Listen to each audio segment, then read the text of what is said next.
Hello everyone.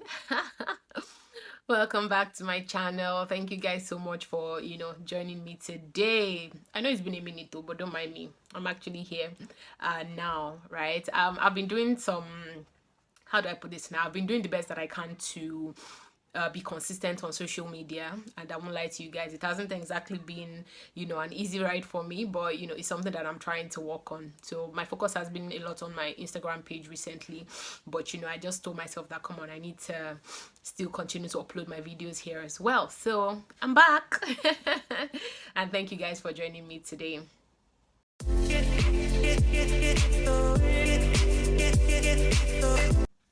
All right, so today I'm going to be sharing with you guys something very interesting. So first of all, say congratulations.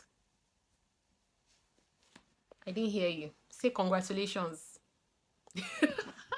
So it's my 6th-year wedding anniversary. Woo!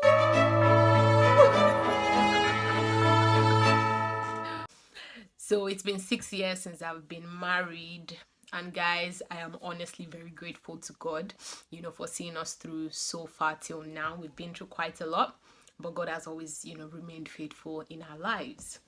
So in honor of that, I want to be sharing with you guys 6 things I've learned as a result of being married for 6 years.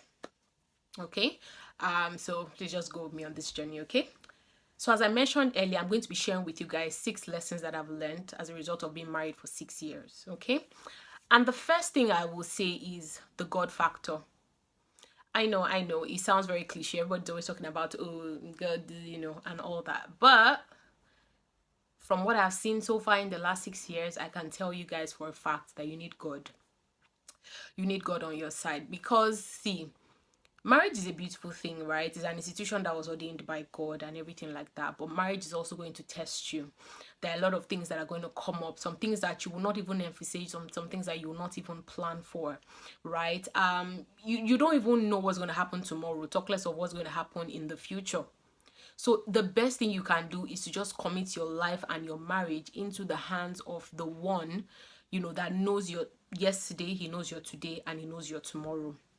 Okay, so God is very, very important. He comes first in the marriage, praying together, putting him first in everything that you're doing, praying about whatever decision that you guys are about to make, and also being able to yield yourself to the Holy Spirit. That's another thing as well that I've learned in the course of my marriage. The importance of being able to yield myself to the Holy Spirit is something that it's taken a lot for me to actually learn. I'm never going to lie to you guys, because there are times where fights will happen, between my husband and I. And in my mind, I'm just like, I beg. At the early stages, it was not something that came very easy to me. Even till now, I'm still working on it. I'm not going to lie, right?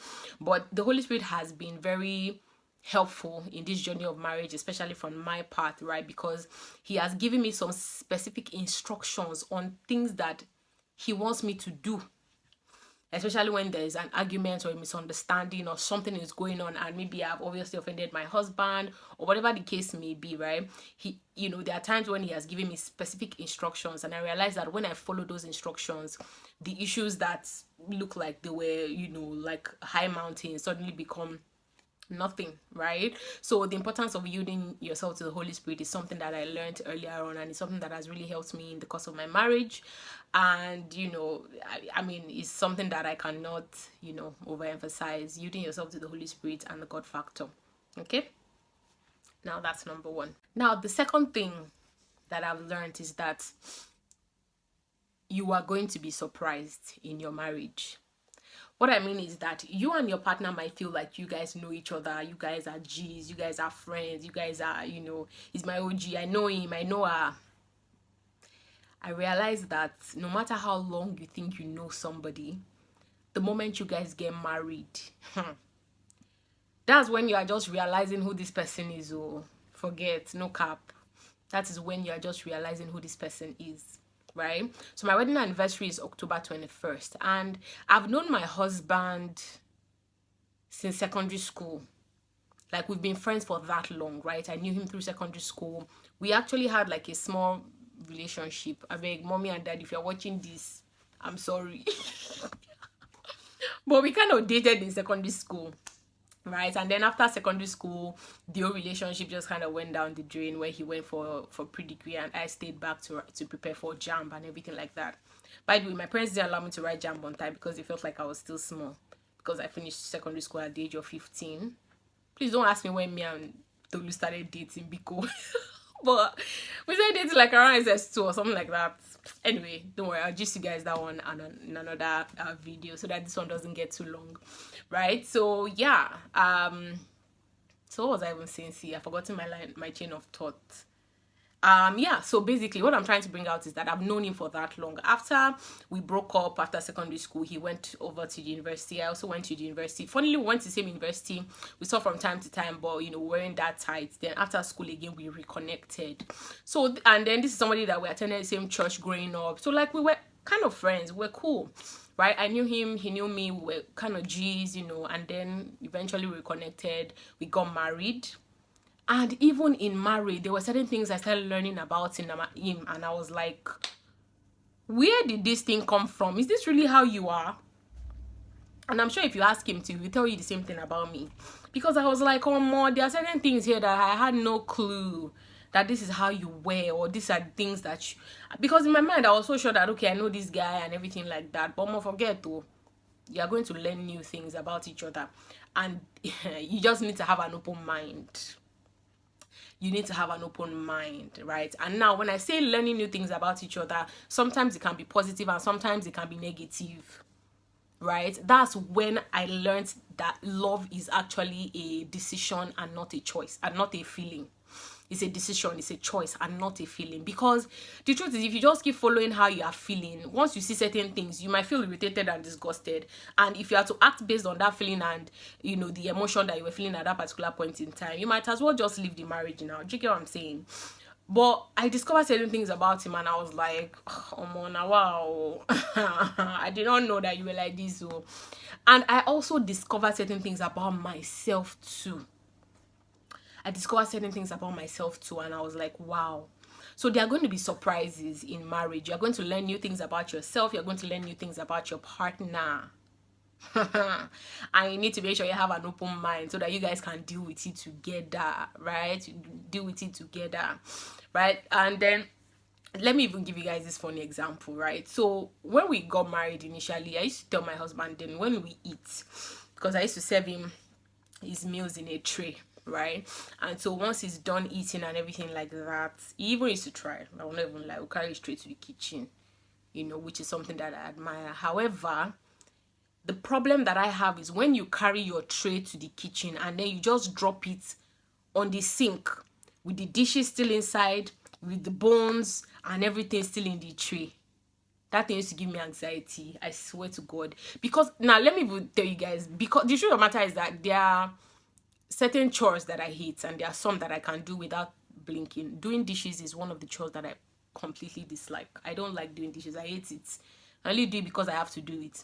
So when I'm coming to the sink to do the dishes, I would appreciate if the plates are empty, no bones, no cracking, nothing. Do you know what I'm saying? Like empty plates. Can be dirty, but empty. Not wet with rice or about things inside. Whatever it is that is left in the plate, please kindly pour it in the trash. Do you know what I'm saying? Kindly pour it in the trash. And then leave the plate, in the sink. And put your tray neatly back to where the trays are, if you are going to do that. So when I first got married, my husband was not doing that too. I found it very difficult to even tell him about it, because I was like, hey God, how am I supposed to be able to tell him about this thing like this without him getting offended? Then there are times I now say, okay, well, in the playful mood, I mentioned it one time, he tried to adjust. After some time again, he went back to his old ways. Then he tried to adjust, and when there are times he will do it and I'll just have to just close my eyes and be like, come on, let me just carry my eye and go. And that's when I realized that I'm actually a lot more tolerant than I think. Because after some time I stopped complaining. It's still something that bothered me, but I saw that he was making some efforts, from time to time. He was making some effort, which was actually not bad. At least it was good enough for me, right? But I mean, I learned that about myself, that I'm actually a lot more tolerant than I think, right? Sometimes it might show in my face and it's very sensitive. You used to notice sometimes anyways, right? So that's something that I learned about myself, right? And which I had to, also try to embrace and see how I could manage those emotions when they came about, right? So the third thing that I learned, or that I learned during the course of being married for 6 years, is that children do change everything. You see those people that used to talk about how children come into a marriage and they change things. Yes, they actually do change. They actually do change. They change a lot of things, right? And if you need to be intentional, so your partner and yourself need to be intentional about maintaining that connection with one another. Because I mean, as a woman, you go through pregnancy, you go through the whole rigors of the entire 10 months, and not 9 months. They just used to try and boo us. It's 10 full months, right? Now you go through all of that. You go through labor pains, you deliver the child, then you have to nurse the child while you're also healing, and at the same time you need to cater to your husband, make sure that your home is also in order. There's a lot that goes on, especially in the lives of women, right? And in a way, it can cause a rift between you and your partner if you're not intentional about it, right? So my husband is kind of person that he's very understanding. I even give it to him. He's a very understanding guy, right? And he knows when to give me my space when I need it, in that regard, right? So at the end of the day, it's about being intentional. I think that's the point I want to bring there. It's about being intentional, because the children can take over your time. They can you get what I'm saying, right? You need to take care of the child, you need to bathe them, you need to feed them, you need to cook, you need to clean, you need to, at the end of the day, you are tired, especially as a woman. You just want to go and lie down somewhere and just go and rest, right? So while your husband is there, also requiring your attention, but at the same time trying to be understanding, like my own husband was.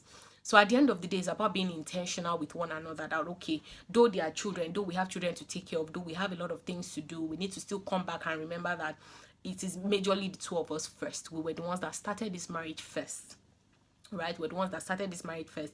If we were not together, these children will not be here. You get what I'm saying, right? So it is very important for you guys to be intentional about creating time, hanging out, gisting, watching movies, being intimate with one another, all of those things, right? It takes intentionality. It's not something that can just happen without, if you just think, oh, it's a normal thing, or because there are some women that just feel like, my husband should be understand, he should understand. The truth is, it's not easy. It's not, all the things I'm saying is not easy, because it's something I had to learn. Because when I had my first daughter, for example, me and my husband were even apart, because I was in my mother-in-law's place for a while, right? So having my body get back to usual, having to heal and everything like that, then now having my second child. Of course, towards the end of those pregnancies, there's nothing like intimacy again, because it's not me that will be carrying big belly and then you still want to come and because my level of discomfort at that point is completely high. I'm going through a number of emotions, a lot of hormones. My mind is already thinking, oh, my labor is coming again. How am I going to go through this? Oh God, help me. I'm uncomfortable. I'm not sleeping well. So many things. You get what I'm saying, right? So at the end of the day, it's about being intentional, because you can easily get carried away by the whole euphoria of the children, the kids, the babies. Oh, they need attention. You're waking up in the middle of the night to breastfeed and everything like that. So it takes intentionality. My husband was very intentional. And another thing that my husband also used to do then was, he in terms of being intentional, not just about spending time together, but being intentional about also giving each other space when they need it. There were times when my husband will intentionally carry my child away from me so that I can sleep. I mean, for me, that was the height of love, because in my mind, there are days that I'm just completely tired. Like, my mind is just like, I'm done for the day. And he will notice it, and then, sometimes he will even carry them and just leave me in the room, and I will just sleep, and I'll just wake up and realize that, oh, I slept well today. Hey, where are they? And you just find out that he has actually taken care of them, right? So, I mean, like I said, intentionality is very important, and it's something that I've learned in the course of my marriage, that it does help being intentional with one another. Okay, so at the risk of this video getting too long, I'm going to stop now. I will do the remaining 3 points in the next video. Okay, so make sure to watch out for that, and please, if you have not subscribed, please subscribe, encourage me, I beg of you, so that I can continue doing this more and more. Okay, so please share in the comment section if you agree with some of these things that I've said, and what are some of the things that you have also learned, right? Let's learn together. All right, guys, I'll talk to you guys in the next video. Bye. He found papers, documents in the house, and that's how he knew that his wife actually had a house. But Benny, don't surprise me like that. I don't like that kind of surprise. But I don't want to be surprised. If that's the surprise that you want to surprise me with, the best that I can. I don't want any trouble.